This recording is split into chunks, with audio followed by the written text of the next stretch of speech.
بسم اللہ الرحمن الرحیم۔ پہلے اور چوتھے سمیسٹر کے عزیز طلباء اور طالبات، السلام علیکم۔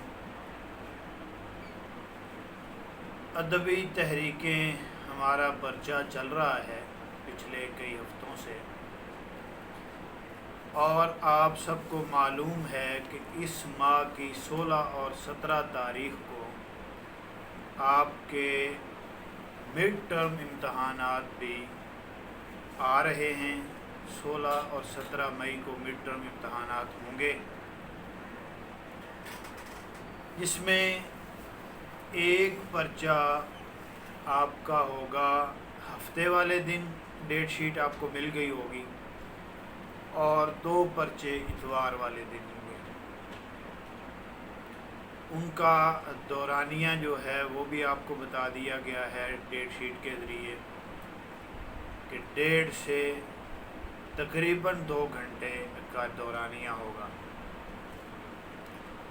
اب مڈ ٹرم امتحانات میں وہی چند چیزیں ہیں جو ہم پڑھ رہے ہیں یا اس وقت تک جو پڑھ لیں گے، اور ادبی تحریکیں کا جو پرچہ ہے آپ سب جانتے ہیں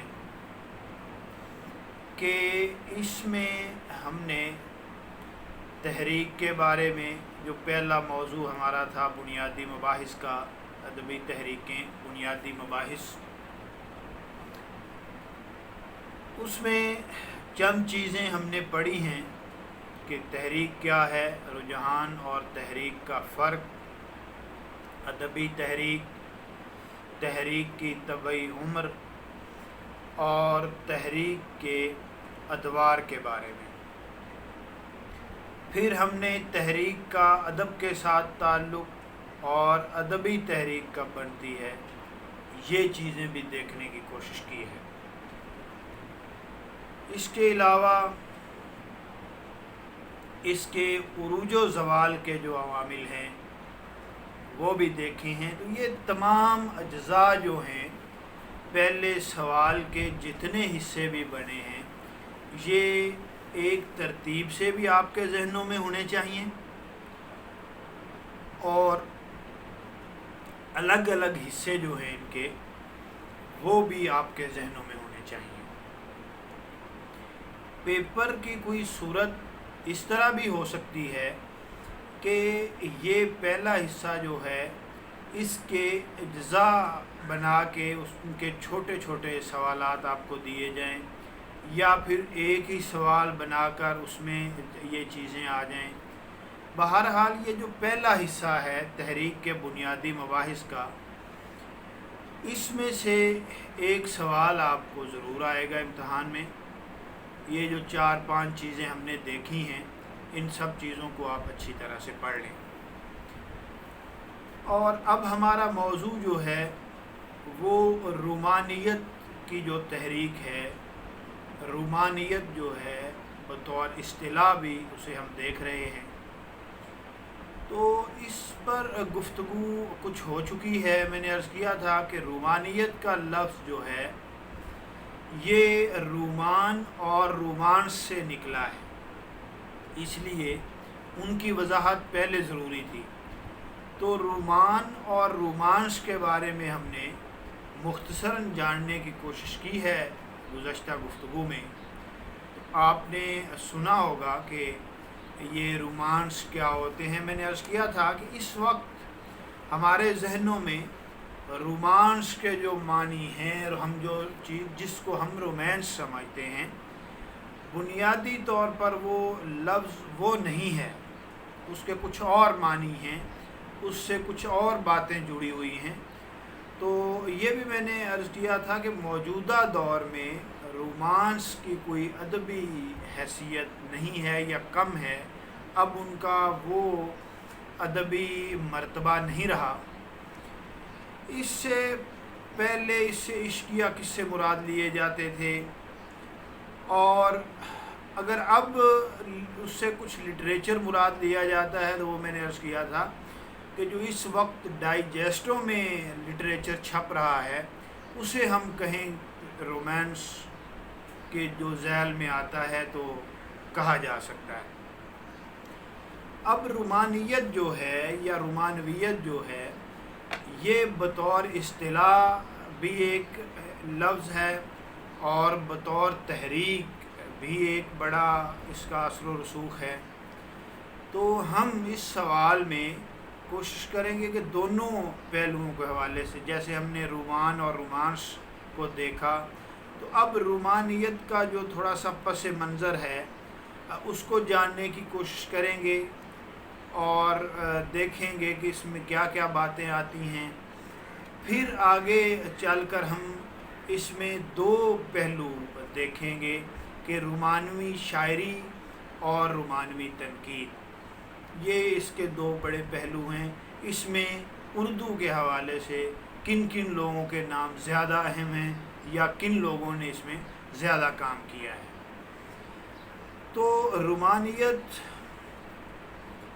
کے پس منظر میں دیکھیں تو وہ کچھ یوں ہے کہ 3 صدی عیسوی میں رومیوں کی فتح اور یونانیوں کی شکست کے نتیجے میں یونانی زبان بھی اپنی ساکھ کھو بیٹھی اور لاطینی زبان نے اس کی جگہ لے لی، لیکن یورپ بھر میں رائج کلاسیکی زبان یعنی لاطینی، اس وقت لاطینی وہاں تھی، بھی 7-8 صدیوں تک قواعد و ضوابط کی جکڑ بندیوں اور زمانے کی مار کھانے کے باعث اپنی حیثیت کھونے لگی، اور قریباً 1000 عیسوی تک جنوبی یورپ میں مقامی زبانیں یعنی فرانسیسی، ہسپانوی اور اطالوی وغیرہ ابھر کر ترقی کرنے لگیں۔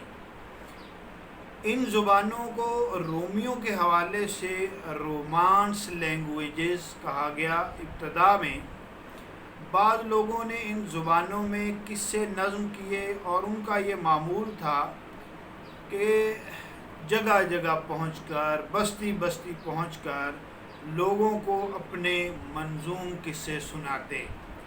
یہ قصے عام طور پر عشق و محبت کی واردات اور جنگجویانہ واقعات پر مبنی ہوتے تھے۔ یہ آپ کے مشاہدے میں بھی بات ہوگی کہ لوگ اس طرح قصہ گوئی کرتے تھے اور منظوم قصے جو ہیں وہ سنائے جاتے تھے۔ یہ چیزیں آپ نے زندگی میں، یہ کچھ سال پہلے کی بات ہے کہ اس طرح کی چیزیں ہوتی تھیں۔ اب ان کے انداز بیان میں وہ جو قصہ گوئی کرتے تھے، لوگ دیہاتوں میں جا کے منظوم قصے سناتے تھے، ان کے انداز بیان میں تخیل اور جذبات کی کار فرمائی بہت زیادہ ہوتی تھی اور اسلوب بیان میں آرائش و آراستگی، جوش و ولولہ اور شان و شکوہ کی خصوصیات پائی جاتی تھی۔ چنانچہ رومانس لینگویجز کے ادب کی شناخت انہی حوالوں سے کی جانے لگی اور اس کے مخصوص معنی متعین ہونے لگے۔ یورپ میں رومانویت کا لفظ ادبی اصطلاح کے طور پر 18ویں صدی میں استعمال ہونا شروع ہوا۔ اس اصطلاح کا اطلاق جس قسم کے ادب پر ہوا، اس میں بنیادی طور پر انہی خصوصیات کو ملحوظ خاطر رکھا گیا جو رومانس لینگویجز کے ادب میں پائی جاتی تھی، لیکن رفتہ رفتہ رومانیت کے مفہوم میں وسعت آنے لگی اور یہ اصطلاح کلاسیکیت اور حقیقت پسندی کی اصطلاحوں کی متضاد اور مخالف اصطلاح بن گئی۔ رومانیت کی خصوصیات ان دونوں ادبی رجحانوں کے برعکس اور الٹ ہیں۔ کلاسیکیت اور حقیقت پسندی کے برخلاف رومانیت حقائق واقعی، عقلی و فکری انداز فکر اور انداز نظر، قدیم پختہ طریقے، رسم و روایات، کائناتی ضابطوں، سماجی و اخلاقی بندنوں، اجتماعی معاملات و مسائل اور معاشرتی قدروں کے خلاف بغاوت اور باغیانہ اظہار کا نام ہے۔ اگر اس کی ہم تعریف بھی کریں یا دیکھیں تو اس طرح کی جا سکتی ہے۔ رومانیت پابندی کے بجائے آزادی کی قائل ہے، پابندیوں کو پسند نہیں کرتی، ان کی قائل نہیں ہے، بلکہ آزادی کی طرف اس کا رجوع ہوتا ہے۔ رومانیت کے اس پہلو پر فرانس کے 18ویں صدی عیسوی کے مفکر روسو کے افکار کا اثر ہے۔ وہ کہتا ہے کہ انسان آزاد پیدا ہوا تھا، مگر جہاں دیکھو وہ پابا زنجیر ہے، وہ جکڑا ہوا ہے، وہ آزاد نہیں ہے۔ تو یہ قول جو تھا، یہ بات جو تھی، رومانیت میں یہ ریڑھ کی ہڈی کی حیثیت اختیار کر گئی۔ اس اصطلاح یا اس تحریک کا یوں سمجھیے کہ اس بیان پر، اس قول پر بنیادی انحصار انہوں نے کیا۔ اچھا، وہ کہتا تھا کہ اب انسان کو آزاد پیدا کیا گیا ہے تو جہاں دیکھو یہ جکڑا ہوا نظر آتا ہے۔ وہ انسان کی بنیادی نیکی کا قائل تھا۔ اس کا کہنا تھا کہ انسان نیک پیدا ہوتا ہے لیکن سماج اسے بد بنا دیتا ہے۔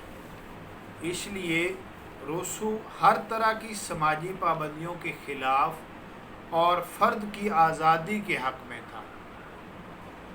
وہ اس لیے خالص فطرت کی طرف رجوع کرنے پر زور دیتا تھا، یعنی اس کے افکار میں۔ اب دیکھیں کچھ چیزیں، وہ کہتا تھا کہ بیک ٹو نیچر، یہ اس کے افکار میں ایک بات تھی کا تصور ملتا تھا۔ رومانیت کا ادبی رجحان روسو کے ان تصورات کا احاطہ کرتا ہے۔ چنانچہ روسو کی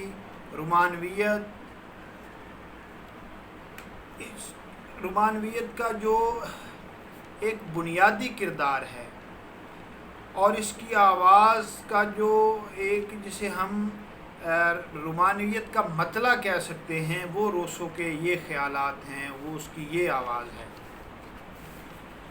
اب اس بحث سے کہ روسو نے یہ باتیں کی، رومانیت کے پس منظر میں نے کچھ عرض کیا کہ یہ چیزیں تھیں، تو جو خصوصیات اس کی سامنے آتی ہیں، ان میں فرد کے شدید جذبات کا اظہار، آزادہ روی، انا کا غلبہ، انفرادیت، احساساتی اور تخیلاتی رجحان، تصورات کی دنیا میں جذباتی آسودگی، فرد کی داخلی کیفیات، عورت اور مرد کا جذباتی اور جنسی رشتہ، خیالات کا بہاؤ، فطرت کی طرف رجوع، ماضی بعید یا مستقل بعید کے خواب، تمدنی زندگی کے بجائے فطرت کے قریب، غیر متمدن اور دیہی زندگی کا مشاہدہ،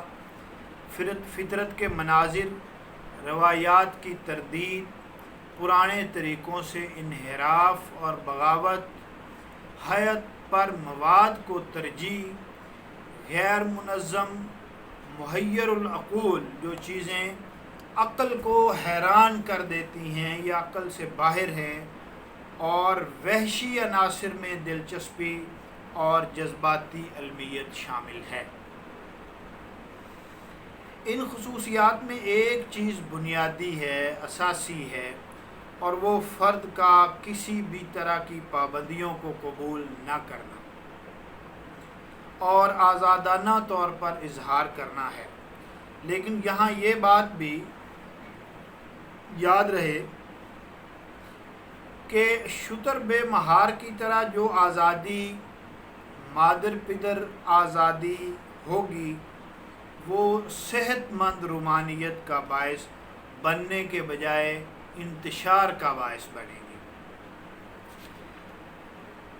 اچھا، اب دیکھیں کہ جو ہم بیانات روسو کی جو بات کا ذکر کر رہے تھے یا وہ بحث کر رہے تھے، اب اس میں ایک دو چیزیں اور ہیں جو رومانیت کی آگے وضاحت کے لیے یا جو چیزیں اس میں آئیں گی اس کے لیے ضروری ہیں۔ وہ یہ کہ روسو کے بیان اور نظریات نے ایک نئے دور کا آغاز کیا، جہاں انسان اصولوں اور کائنات کے ضابطوں کے لیے نہیں بلکہ کائنات خود انسان کے لیے ہے۔ وہ شہنشاہ جو ہے، جو اصولوں کو روندتا ہوا، ضابطوں کو ٹھکراتا ہوا اور فارمولوں کو اچھالتا نئی ترتیب اور نئے شعور کے ساتھ آگے بڑھ رہا ہے، اور اس انسان کی زندگی مسلمہ اخلاقی اقدار جو ہیں ان کے خلاف ایک احتجاج ہے، ان کے خلاف ایک بغاوت ہے، ان کے خلاف ایک مخالفانہ رد عمل ہے۔ لیکن روسو کا میدان سیاست اور عمرانیات سے آگے نہیں بڑھا، یہاں تک محدود رہ گیا۔ ادب میں ان جدید رجحانات کی ابتدا بعد کے ادیبوں نے کی، اور دھیرے دھیرے اصول و ضوابط کے پرانے سانچوں سے بغاوت کی ایک نئی لہر پیدا ہوتی گئی، ایک نئی روایت پیدا ہونے لگی۔ رومانوی انسان نے محسوس کیا کہ انسانی جذبات عقل کے تابع فرما اور مطلق اصولوں کے زیر نگی نہیں رہ سکتے، اور کوئی طاقت ہے جو کلاسیکی عقلیت پرستی سے بغاوت کرتی ہے۔ یہ لوگوں کے اندر، خصوصاً جو رومانوی انسان تھے، ان کے ذہنوں میں یہ خیالات پیدا ہونے شروع ہو گئے۔ اب کیا رومانوی انسانوں نے یہاں شک کا اظہار کیا، تشکیک کا اظہار کیا کہ کہیں ایسا تو نہیں کہ کلاسیکیت جسے شجر ممنوع قرار دیتی ہے وہی اصل زندگی ہے؟ اچھا، بعض چیزیں ایسی ہوتی ہیں کہ عقل کی روح سے اسے ٹھکرا دیا جاتا ہے یا اسے رد کر دیا جاتا ہے، تو ایک گروہ ایسا ہوتا ہے جو اس کھوج میں لگ جاتا ہے کہ آیا عقل کی روح سے یہ جو چیزیں دیکھی جا رہی ہیں کہیں یہ دھوکہ تو نہیں ہے، آیا کہ وہی اصل زندگی تو نہیں ہے جس کی طرف سے یہ چیزیں روک رہی ہیں۔ تو کلاسیکیت جس سے شجر ممنوع، آپ شجر ممنوع کی اصطلاح سے پورا ایک واقعہ سمجھ سکتے ہیں جو حضرت آدم علیہ السلام کے ساتھ پیش آیا، کہ جو شجر ممنوع اسے قرار دیتی ہے وہی اصل زندگی ہے۔ یہ رومانوی انسانوں کے ذہن میں ایک سوال پیدا ہوتا ہے، اور جن اصولوں کو اس بھڑکیلے اور شوخ رنگوں میں پیش کیا جاتا ہے وہ محض اس کی بے روح پرچھائیاں اور بے جان لاشیں تو نہیں۔ اب دیکھیں کہ یہ ایک تشکیک کا اظہار ہے، یہ ایک شک کا اظہار ہے، جس میں رومانویت کا جو پہلو ہے، جو باتیں رومانویت کے حوالے سے دیکھی جا رہی ہیں، کلاسیکیت نے جو پابندیاں لگائی ہیں، کلاسیکیت نے عقلیت کی روح سے جن چیزوں کو دیکھا ہے، رومانویت انہیں شک کی نگاہ سے دیکھتی ہے کہ آیا وہ تو اصل زندگی نہیں ہے، یا خود بخود جان بوجھ کر ان اقدار سے بغاوت کی جاتی ہے۔ لوگ وہ جو مسلمہ اخلاقی قدریں ہوتی ہیں ان سے منہ موڑتے ہیں، روگردانی کرتے ہیں۔ تو رومانیت کی جو تحریک ہے، رومانیت جو ہے، یہ اس کے پس منظر میں یا اس کی وہ بنیادی گفتگو تھی جسے میں نے بہت مختصر کر کے آپ کے سامنے پیش کرنے کی کوشش کی ہے۔ اب اسی کے ساتھ جو ہمارا اگلا موضوع جڑا ہوا ہے وہ یہی ہے کہ رومانیت میں کچھ چیزیں، اس کے بنیادی مباحث جو ہم آج میں عرض کر رہا تھا آپ کے سامنے، اس کی کچھ چیزیں اور دیکھیں گے، اور ساتھ میں رومانوی شاعری اور رومانوی تنقید جو ہے اسے مختصراً دیکھنے کی کوشش کریں گے تاکہ یہ ہمارا موضوع مڈ ٹرم تک مکمل ہو جائے۔ تو باقی آپ کو پیپر کے بارے میں انشاءاللہ اگلی کلاس میں کچھ ایسی چیزیں بتا دی جائیں گی جو پیپر کے حوالے سے ضروری ہیں۔ ویسے تو یہ سب کچھ جو ہم پڑھ رہے ہیں بہت مختصر ہے، تو یہ سب کچھ پیپر کے لیے انتہائی اہم ہے۔ بس اگلی گفتگو میں یہی آپ کو بتا دیا جائے گا کہ اس کا طریقہ کار کیا ہے، آپ نے کس طرح حل کرنا ہے، اور کس طرح آپ نے اچھے نمبر لینے ہیں. تو باقی چیزیں پھر انشاءاللہ اگلی گفتگو میں عرض کروں گا. تب تک کے لیے اللہ حافظ.